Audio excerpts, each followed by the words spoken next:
අද ඊටමත් වැදගත් දවසක්.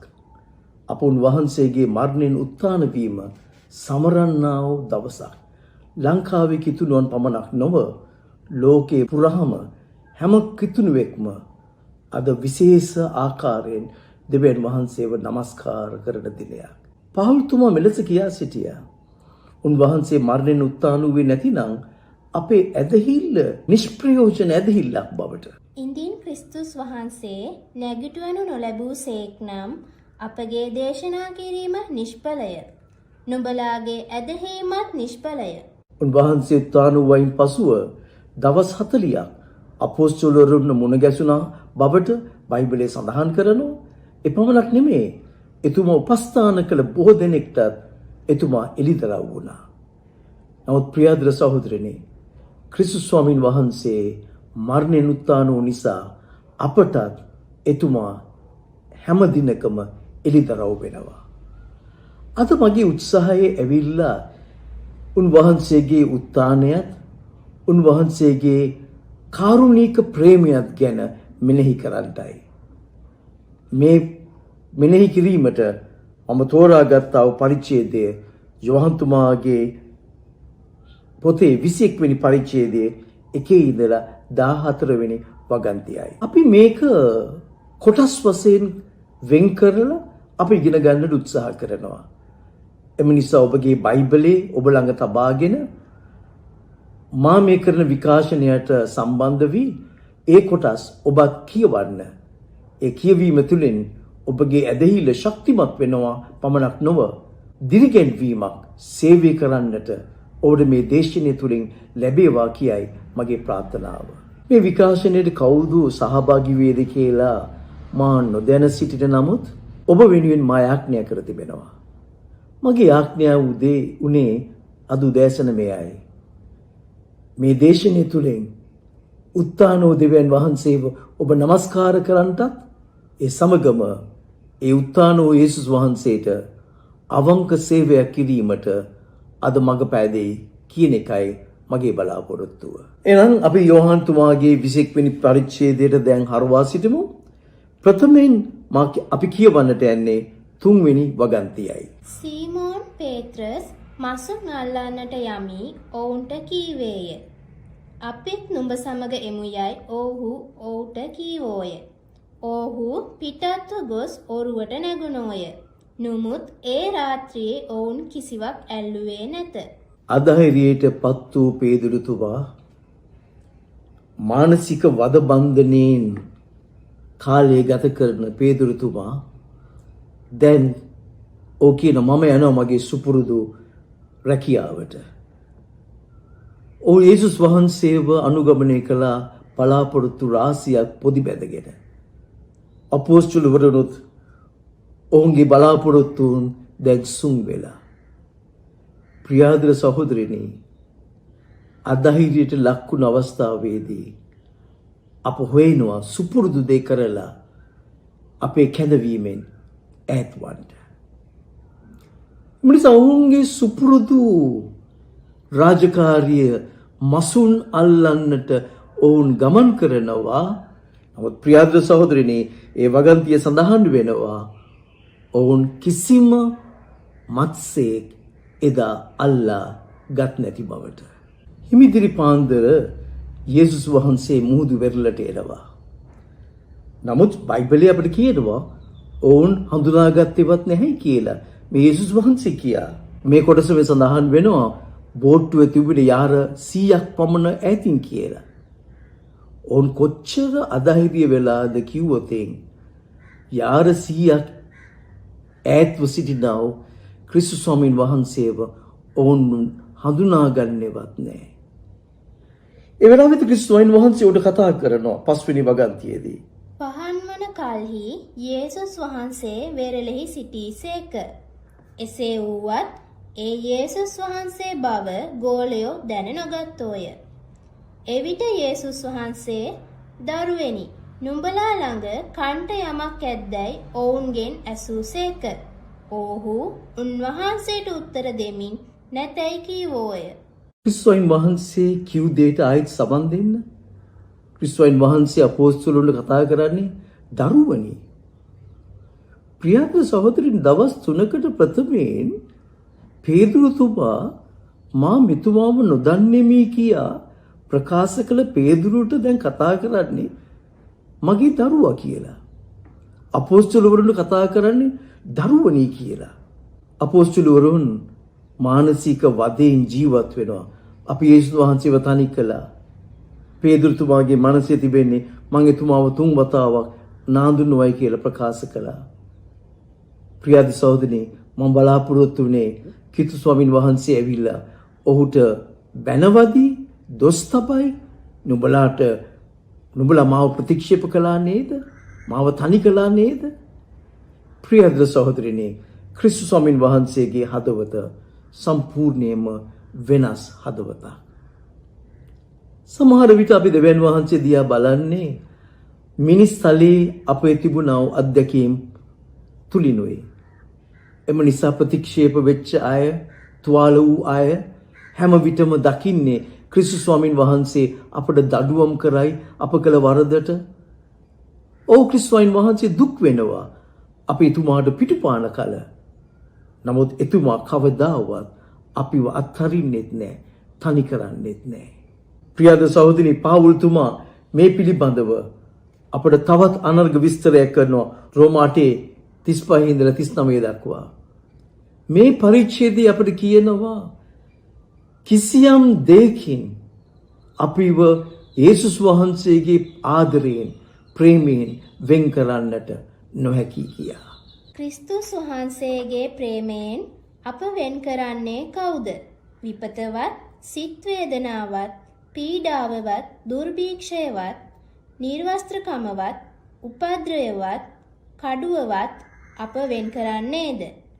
ඒ හැටියට දවස මුළුල්ලේ ඔබ නිසා අපි මරණු ලබමුව. මරණයට නියම කළ බැටළුවන් මෙන් ගණන් ගනු ලැබුවමයි ලියා තිබේ.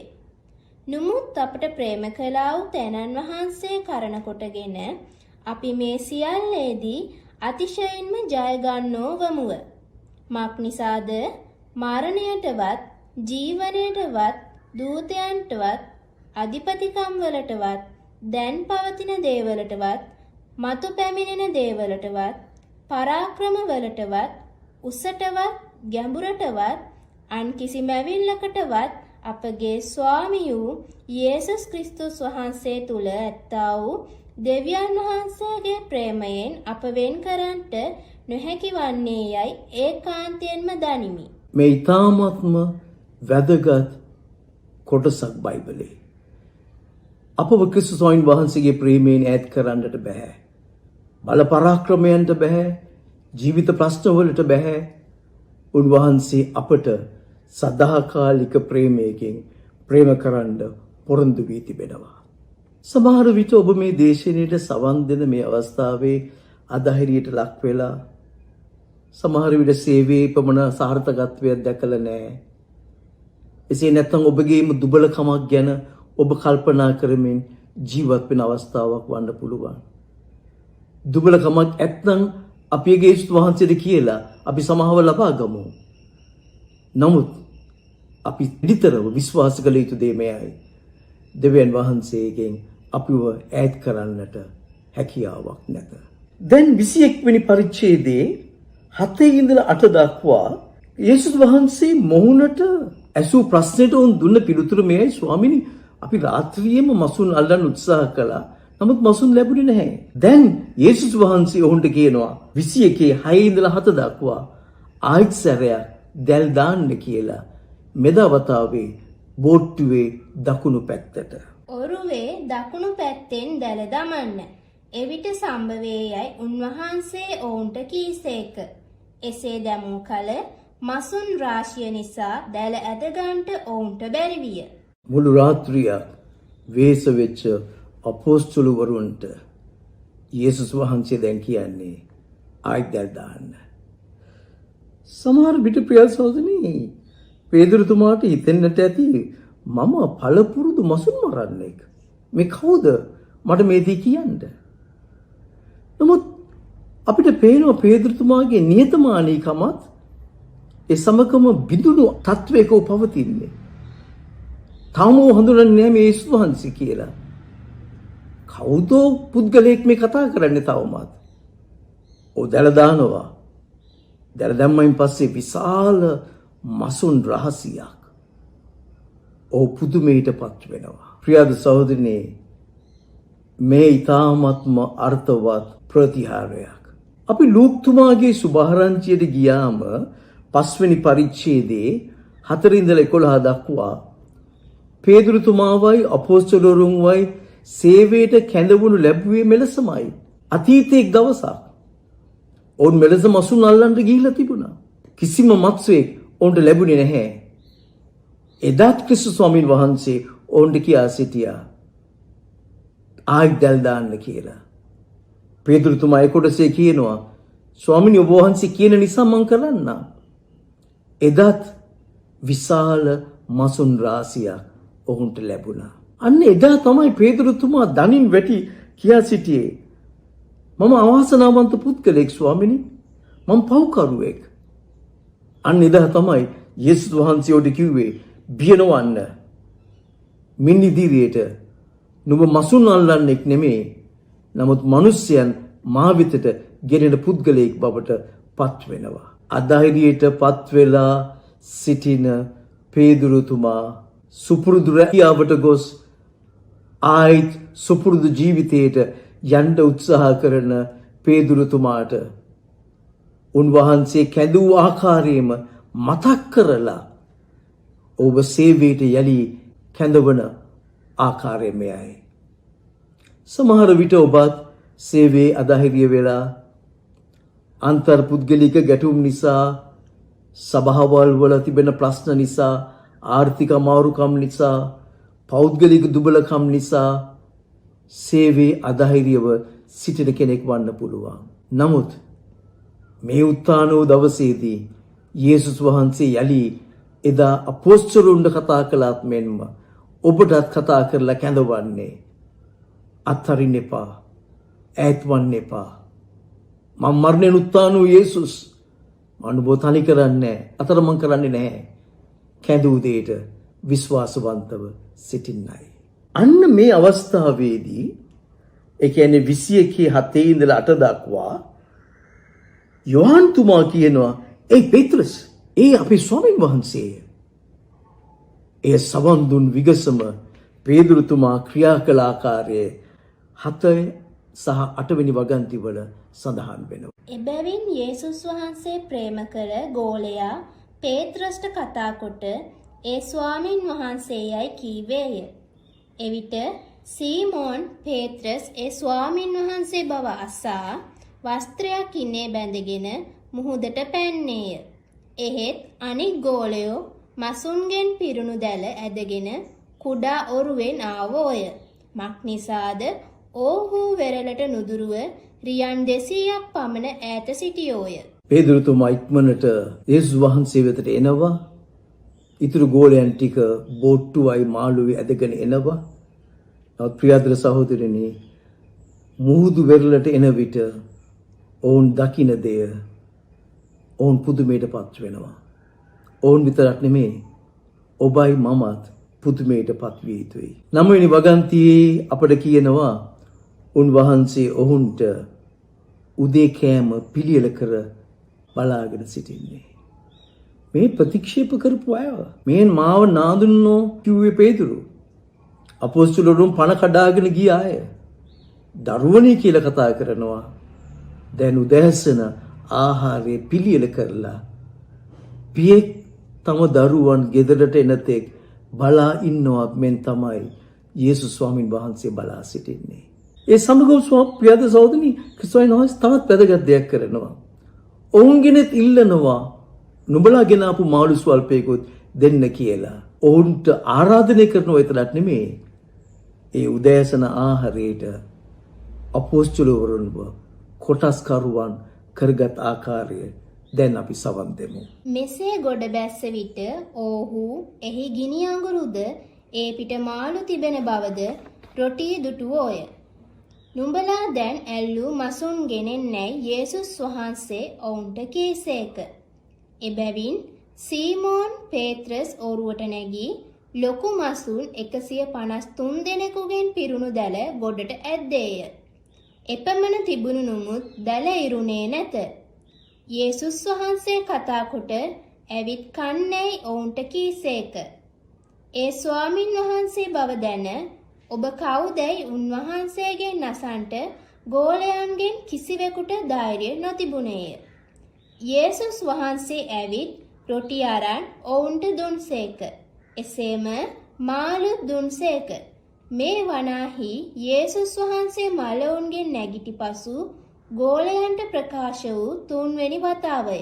මා මේ කොටස කියවනවත් සමගම මට මතක් වුණේ ගීතාවලිය 23යි.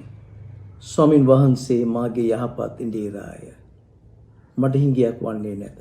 ඒ සමග මේ කොටස අපි කියවන විට අපිට කියනවා උන්වහන්සේ කෑම මේසයක් පිළියෙල කර තිබෙනවායි කියලා. ප්‍රියාදර සහෝදරිනි, එයයි අපේ දෙවියන් වහන්සේ. අප තුල දුබලකම් තිබෙන්න පුළුවන්. අප තුල අඩුපාඩුකම් තිබෙන්න පුළුවන්. නමුත් ක්‍රිස්තුස් වහන්සේ අප දෙස බලන්නේ අනුකම්පිත ඇස්වලින්. කෑම මේසයක් පිළියෙල කර එතුමා බලා සිටිනවා සෑම දිනක්ම අප එතුමා සමග වාඩි වෙයි කියා.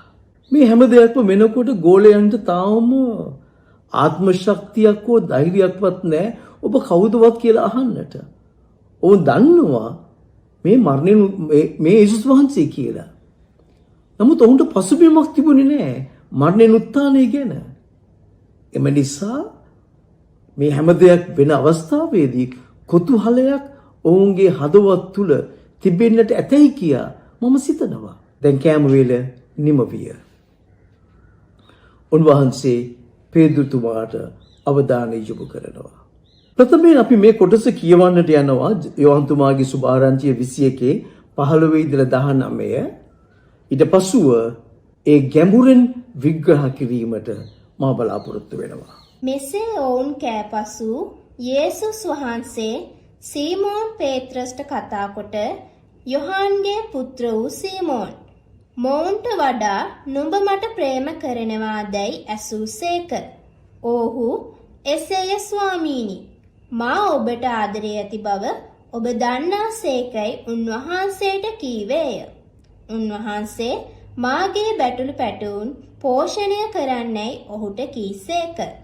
නැවතත් දෙවැනි වරක් යොහන්ගේ පුත්‍ර වූ සීමෝන්, නුඹ මට ප්‍රේම කරනවාදැයි ඔහුගෙන් ඇසූසේක. ඔහු එසේය ස්වාමීනි, මා ඔබට ආදරේ ඇති බව ඔබ දන්නාසේකයි උන්වහන්සේට කීවේය. උන්වහන්සේද මාගේ බැටළුවන් පාලනය කරන්නයි ඔහුට කීසේක. උන්වහන්සේ තුන්වෙනි වර ඔහුට කතා කොට යොහන්ගේ පුත්‍ර වූ සීමෝන්, නුඹ මට ආදරේදැයි ඔහුගෙන් ඇසූසේක. තුන්වෙනි වර මට ආදරේදැයි යේසුස් වහන්සේ තමාගෙන් ඇසූ බැවින් පේත්‍රස් දුකට පැමිණ, ස්වාමීනි, ඔබ සියල්ල දන්නාසේක. මා ඔබට ආදරේ ඇති බව ඔබ දන්නාසේකයි උන්වහන්සේට කීවේය. යේසුස් වහන්සේ ඔහුට කතා කොට මාගේ බැටළුවන් පෝෂණය කරන්න. මේ වගන්තිය මේ කොටස ඉතාමත් වැදගත්. එම නිසා ඉතාමත් ඕනෑකමෙන් දැන් සවන් දෙන්න. ප්‍රේමය යන වචනයට ග්‍රීක් භාෂාවේ වචන 4ක් පාවිච්චි වෙනවා. ඒකෙන් වචන 2ක් මෙතන භාවිතා වී තිබෙනවා. අගාපේ යන වචනය ඒ අරුත ඇවිල්ලා පරිත්‍යාගශීලී ප්‍රේමය.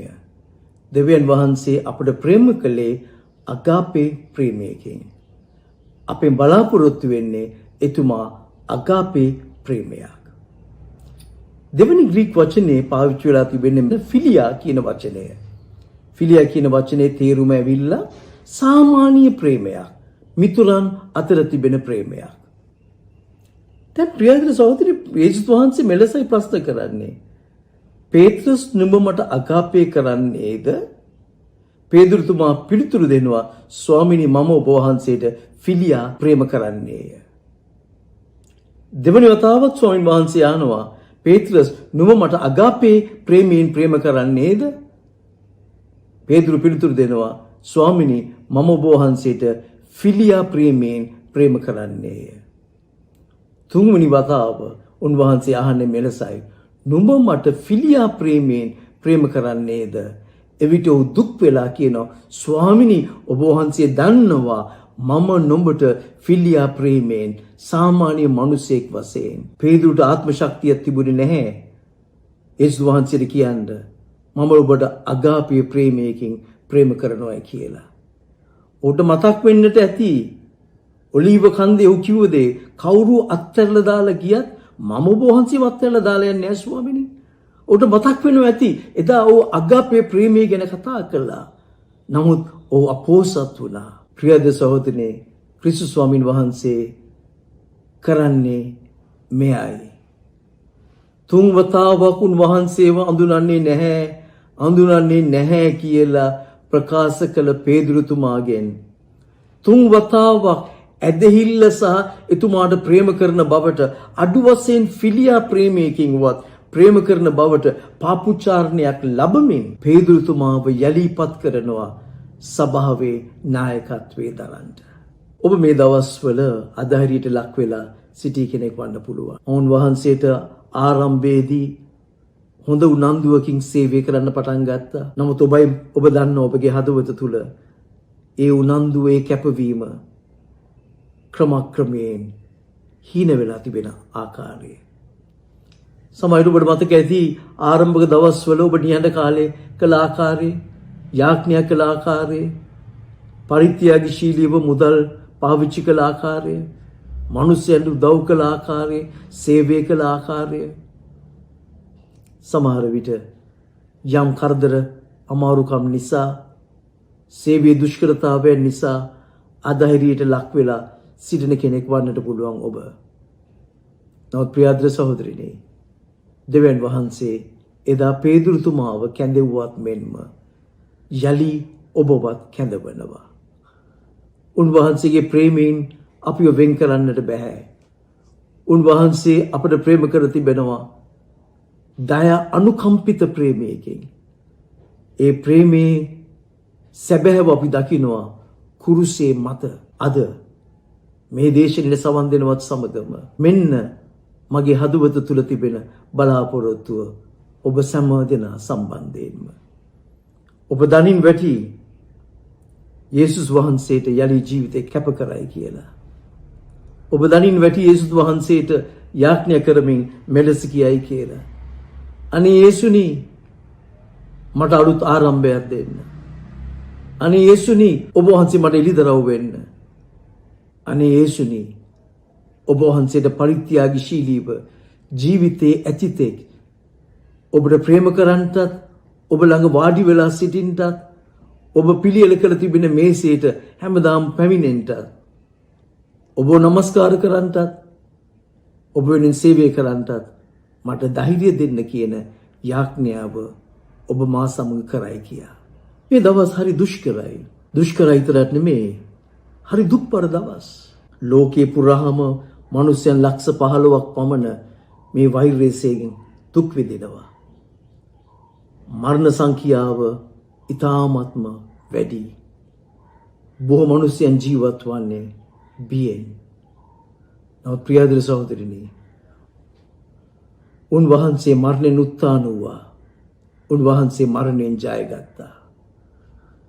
අපි එතුමා වෙත ඇස් යොමු කරලා අපි යාඥා කරමුන්ද අපේ ජාතිය වෙනුවෙන්, අපේ ලෝකයේ වෙනුවෙන්. අපි ඉල්ලමුන්ද ස්වාමීන් වහන්සේගෙන් මේ කොරෝනා වෛරසයේ නිමාවට ගෙනෙන්න කියලා. මහා සිකුරාදා දුක්බර දවසක්. ඒක මරණීය දවසක්. නමුත් අද උත්ථානයේ දවසක්. මහා පුදුම ක්‍රියාදාමයක් අදයි සිදු වුණේ අපේ ක්‍රිස්තියානි ඉතිහාසයේ. එනම් ප්‍රියද්‍ර සහෝදරනි, අද අපි යාඥා කරමුන්ද මහා පුදුම දෙයක් අපගේ ඉතිහාසයේ සිදු වෙයි කියලා. මේ කොරෝනා වෛරසයේ නිමාවට ගෙනල්ලා දෙවියන් වහන්සේ ප්‍රතික්ෂේප කරපු අය පවා දන නමලා යේසුස් වහන්සේ දෙවියන් වහන්සේ බව ප්‍රකාශ කරලා අනේ අපි දෙවියන් වහන්සේ වෙතට හැරෙමුද? මේක අනගි අවස්ථාවක්, අනගි දවසක්. මම දන්නවා පාස්කු මංගල්‍යයේ අද ඔබ දිවසේ හරි වෙනස් විදියකට සමරන්නේ. අවස්ථාව වෙනස් වෙලා ඇති. නමුත් උත්ථාන වූ දෙවියන් වහන්සේ ඔබ සමගයි. ඔබේ නිවස තුලයි. දුකෙන් සමරන්නට එපා. බලාපොරොත්තුවෙන් සමරන්න. මේ පාස්කු මංගල්‍යය මිනිස් ඉතිහාසයේ ඉරණම වෙනස් කරන මංගල්‍යයක්. ඔබ සැමටම දෙවි පිහිට.